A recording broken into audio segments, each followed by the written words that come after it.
বাংলা বলছি চ্যানেলটি সাবস্ক্রাইব করুন এবং সমস্ত অনুষ্ঠানের আপডেট পেতে বেল আইকনটি অন করুন।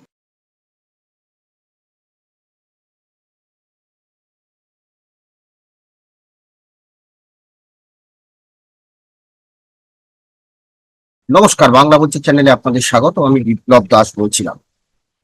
কৃষ্ণনগরের রানীমা তিনি অভিযোগ করেছিলেন যে টাকা পয়সা নিয়ে, অর্থাৎ নির্বাচনে যে নির্বাচন সংক্রান্ত খরচ দল থেকে দেওয়া হয়, সেই দলীয় খরচের সম্পর্কে তিনি কিছু জানেন না। তাকে কিছু চেক সাইন করিয়ে নেওয়া হয়েছিল এবং তারপরে তিনি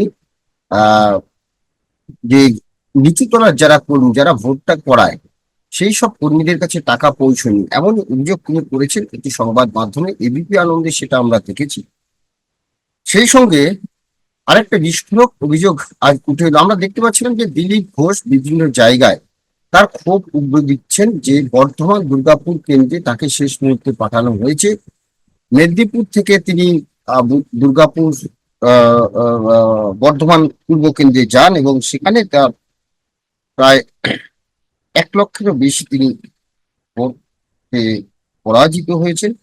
এখন প্রশ্ন হলো যে পূর্ব বর্ধমান জেলার ভাতারের বিজেপি নেতা মহেন্দ্রনাথ কুমার তিনি বলছেন যে বিভ্রান্ত করে হারানো হয়েছে দিলীপ ঘোষকে, মানুষের আবেগ নিয়ে খেলা হয়েছে, টাকা পয়সা নয়ছয় হয়েছে, জেলা নেতৃত্বকে কঠোর শাস্তি দেওয়া হলো। আমরা এই সংক্রান্ত যে ভিডিওটি ভাইরাল হয়েছে ইতিমধ্যেই, আমরা সেই ভিডিওর কিছু অংশ আপনাদের আগে শোনাব। উনি রাজ্য সভাপতি হয়েছেন, উনি এমপি হয়েছেন এবং আমাদের 3টে সিট থেকে 77টা সিটে পৌঁছেছে, এমপি 2টো সিট থেকে 18টা সিটে পৌঁছেছে। তাকে ভুল বোঝানো হয়েছে, তাকে সবকিছু তাকে মানে বিভ্রান্ত করে তাকে এইভাবে হারানো হয়েছে এবং সম্পূর্ণ দায় নিতে হবে জেলাকে, জেলা নেতৃত্বকে এবং একদম মন্ডল লেভেল অব্দি সমস্ত জায়গায় দুর্নীতি হয়েছে। আমি চাইবো যে কেন্দ্রীয় নেতৃত্ব এদের তদন্ত করুক এবং রাজ্য নেতৃত্বের উপযুক্ত ব্যবস্থা নিক, কারণ এইভাবে মানুষের আবেগ নিয়ে তারা খেলতে পারে না। এখানে একটা দিলীপ ঘোষ ছিল মানুষের কাছে আবেগ, সে গোটা পশ্চিমবঙ্গের একটা মানে মুখ, তার আবেগ নিয়ে কেন এইভাবে মানে খেলা হলো। আমরা প্রচুর আশা নিয়েছিলাম যে আমরা এখানে জিতবো, এটা আমাদের জেতা সিট। এসএস আলওয়ালিয়া আমাদের 2019-এ জেতার সাথ পাইছিল। আজকে পুরনো কর্মীরা সমস্ত হারিয়ে যাচ্ছে, তারা নেই, তারা জেলায় কোনো দায়িত্ব নেই, সমস্ত নতুন কর্মী এবং টিএমসি দালাল বর্ধমান উত্তর থেকে, দক্ষিণ থেকে, ভাতার থেকে, বলসি থেকে সব জায়গায় টিএমসি দালালগুলোকে এজেন্ট করেছে। যারা টিএমসির সাথে যুক্ত, আইপ্যাকের সাথে যুক্ত, তাদের সাথে প্যাক্ট হয়ে কাজ করেছে শুধু দিলীপ ঘোষকে হারাবার জন্য। আমাদের বর্ধমান দুর্গাপুরে টাকা পয়সা অনেক নয়ছয় হয়েছে, টাকা পয়সা কোনো হিসেব নেই, দুর্নীতি হয়েছে, সঠিক তদন্ত সেটাই চাইবো। আর আমি চাইবো জেলা নেতৃত্বকে মানে কঠোর শাস্তি দেওয়া হোক, কঠোর শাস্তি দেওয়া হোক। তারা বিজেপি পার্টিটাকে ব্যবহার করে, তাদের বিজেপি তকমা ব্যবহার করে, অটল বিহারী বাজপেয়ী মোদীজির আবেগকে ব্যবহার করে তারা চরম নোংরামো করেছে তৃণমূলের সঙ্গে টাই আপ করে। তাদের উপযুক্ত শাস্তি হোক, আমি একটা উচ্চ নেতৃত্বের কাছে আবেদন করছি। আপনারা উপযুক্ত ব্যবস্থা নিন, কারণ বর্ধমান জেলার পার্টিটাকে আর কিছুদিন থাকলে একবারে নিশ্চিন্ন হয়ে যাবে, কোনো মানুষ আর বেরোবে না। আজকে যে এত মানুষ ভোট দিল দিলীপ দাকে, আমাদের ভাতার বিধানসভা থেকে 77,000 ভোট করেছে দিলীপ দা। টোটাল ইয়েতে আমরা লোকসভায় দিলীপ দা বিপুল পরিমাণে ভোট পেয়েছে, তবু কেন তাকে জিততে দেওয়া হলো না? আমাদের বিজেপি নেতৃত্বরা দিলীপ দাকে জিততে দেয় না। বিভ্রান্ত করে হারানো হয়েছে দিলীপ ঘোষকে, মানুষের আবেগ নিয়ে খেলা হয়েছে। দিলীপ ঘোষ বিজেপি কর্মীদের কাছে একটা আবেগ। এখানে টাকা পয়সা নয়ছয় হচ্ছে, জেলা নেতৃত্বকে কঠোর শাস্তি দেওয়া হোক। সেই সঙ্গে তিনি বলছেন তৃণমূলের একটা অংশের সঙ্গে বিজেপি নেতারা যোগ সাজস করে এটা হারিয়েছে। এর আগে এই ফলাফল নিয়ে হাড়ি ভেঙেছেন কৃষ্ণনগর লোকসভা আসনের বিজেপি প্রার্থী রাজমাতা অমৃতা রায়। তিনি এবিপি আনন্দের চ্যানেলে সাক্ষাৎকার অভিযোগ করেছেন যে নির্বাচনী খরচ বাবদ কেন্দ্র যে টাকা পাঠিয়েছিল তা বুথ স্তরে পৌঁছয়নি, জেলার নেতারা এই সমস্ত টাকা নয়ছয় করেছে বলে তিনি ইঙ্গিত দিয়েছেন। তিনিও কি বলেছিলেন একটুখানি শুনে নিন। যে এত টাকা এলো, মোদিজি এত টাকা সেন্টার থেকে পাঠালেন, আমি কিছুই জানতে পারলাম না। সেটা আমি জোর গলায় বলতে পারি, এটা আমি সবাইকে বলেছিলাম, কারণ আমার ভয় ছিল যে যে যা ইচ্ছে খরচা করবে, তারপরে আমার ঘাড়ে ফেলে দেবে, তখন আমি অ্যাকাউন্টস দিতে পারবো না, সেটা আমি হতে দেব না। আমি সবাইকে এই নিয়ে বলেছিলাম, তেমন গুরুত্ব কেউ দেয়নি। তো এটা একটা।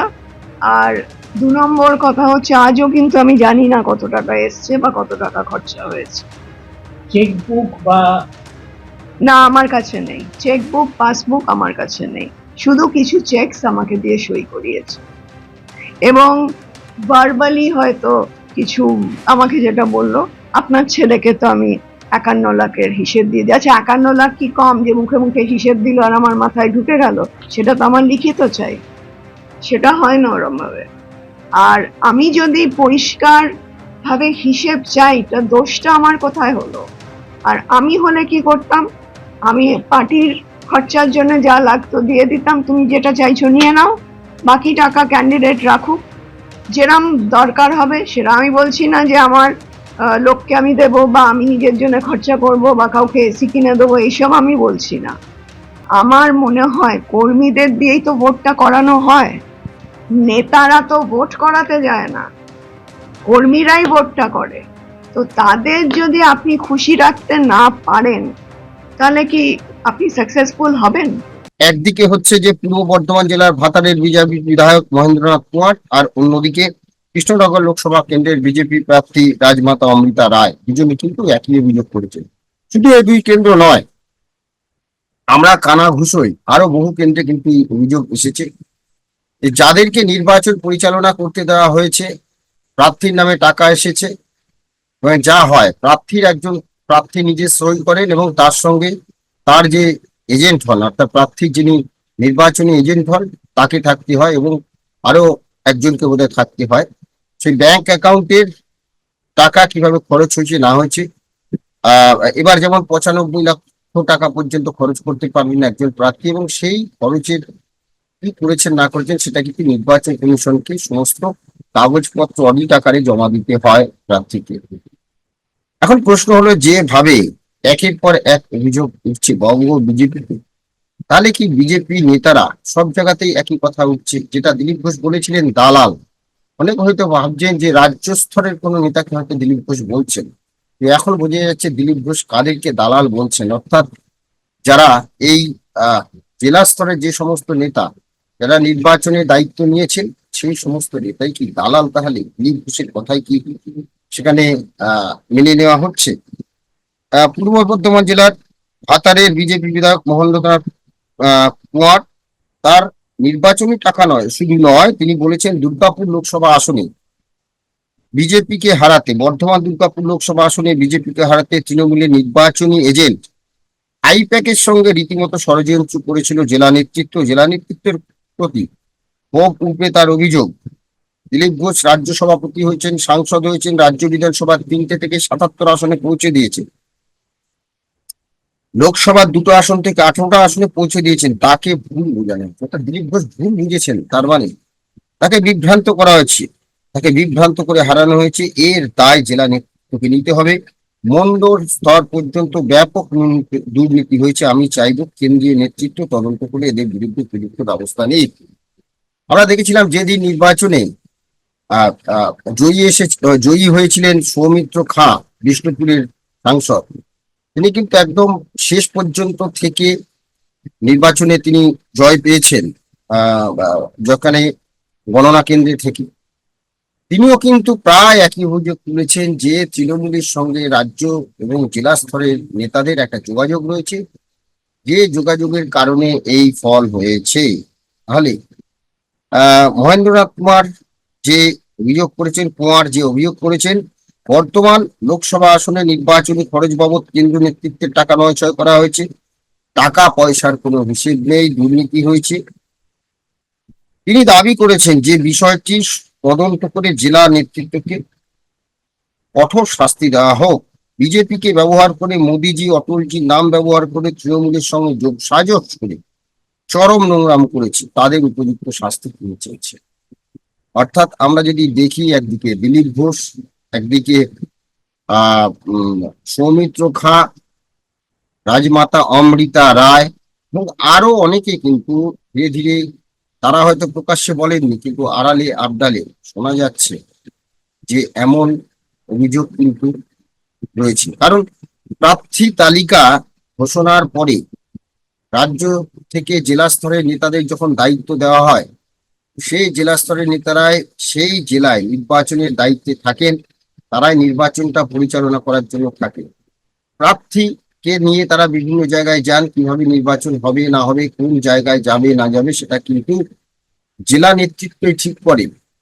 তাহলে আর ক্যান্ডিডেটের নামে যে টাকাটা পাঠানো হয় দলের তরফ থেকে, সেই টাকা ব্যাংক অ্যাকাউন্টে পাঠানো হয়, সেটা একটা নতুন ব্যাংক অ্যাকাউন্ট খোলা হয়, যেখানে প্রার্থী থাকেন এবং প্রার্থী নির্বাচনী এজেন্ট থাকেন। তাহলে এই নির্বাচনী এজেন্টরাই কি কোনো গড়বড় করছেন?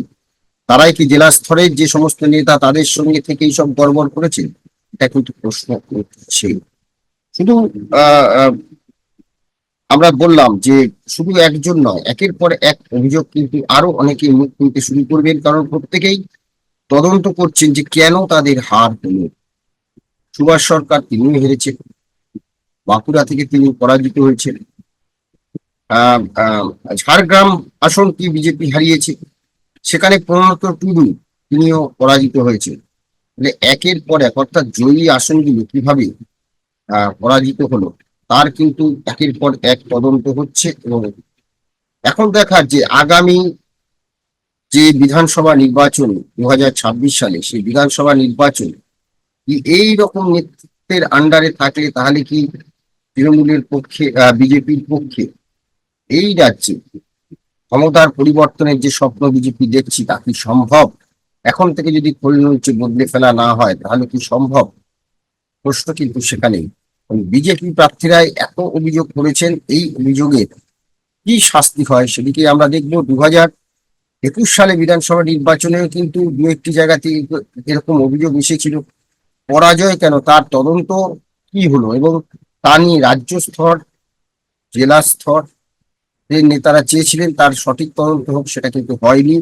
জেলা স্তরের নেতারা পুরো বিষয়টি চেপে গেছিলেন, কেন্দ্রীয় নেতৃত্ব পুরো বিষয়টি চেপে গেছিলেন।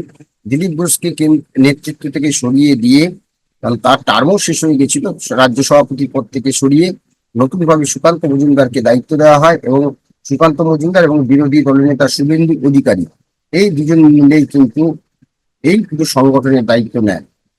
এখন প্রশ্ন হলো যে এই যে রাজ্য স্তরের যে সমস্ত নেতা, জেলা স্তরের যে সমস্ত নেতা, এই যে এই দু জায়গাতে জেলা স্তরের নেতাদের নির্বাচিত করেছেন কারা? জেলা স্তরের নেতাদের নির্বাচিত করেছেন রাজ্য স্তরের নেতারা।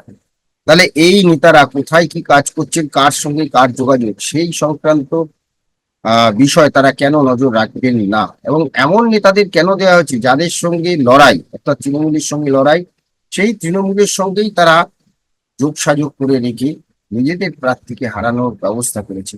অর্থাৎ বলা যায় যে যেটা সৌমিত্র খা বলেছিল, যে একদিকে বিভিন্ন জেলা এবং রাজ্য স্তরের নেতা রয়েছে যারা তৃণমূলের সঙ্গে যোগসাযোগ করে রেখেছে, তাদের জন্য এই হার। তাহলে কি সৌমিত্র খা যে অভিযোগ তুলেছেন এবং দিলীপ ঘোষ যেটা বলেছেন যে দালাল, সেই দালালরা কারা?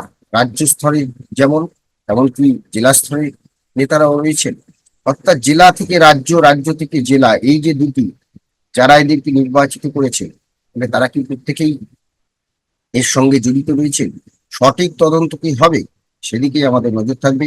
আপাতত আমাদের এই আলোচনা নিয়ে আপনাদের মতামত কমেন্টস বক্সে জানান। ভালো লাগলে অবশ্যই লাইক দেবেন। সবাই ভালো থাকবেন।